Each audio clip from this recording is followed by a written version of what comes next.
ভর সন্ধ্যায় কলকাতায় প্রকাশ্য রাস্তায় প্রমোটারকে কুপিয়ে খুনের ঘটনায় চাঞ্চল্য ছড়িয়েছে। অভিযোগ, রুবির কাছে উত্তর 55 গ্রামে আরিফ খান নামে ওই প্রমোটারকে 6 থেকে 7 জন দুষ্কৃতী মিলে চপার দিয়ে কুপিয়ে খুন করেছে। হাত, পা এবং কোমরে চপার দিয়ে কোপ মারা হয় বলে অভিযোগ। 4 টুকরো করা হয় দেহ।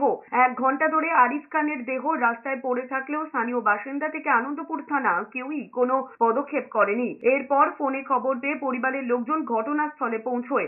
বাধ্য হয়ে পরিবারের লোকজন আরিফের দেহ নিয়ে ন্যাশনাল মেডিকেল কলেজ হাসপাতালে পৌঁছয়। পুলিশ প্রশাসনের বিরুদ্ধে ক্ষোভে ফেটে পড়েন পরিবারের লোকজন। आप लोग पुलिस से करिए, प्रशासन से सवाल करिए, हम लोग का क्या करेंगे? हम लोग पीछे कोई नहीं है, प्रशासन से सवाल करिए प्लीज। प्रशासन से जाके पूछिए, सीसीटीवी प्रशासन से निकालिए, पुलिस से बोलिए सीसीटीवी देने के लिए, हम लोग पास नहीं है।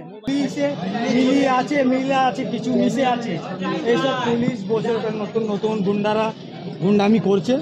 আপনারা ওখানে গিয়ে দেখতে পারবেন, ফায়দা পারবেন।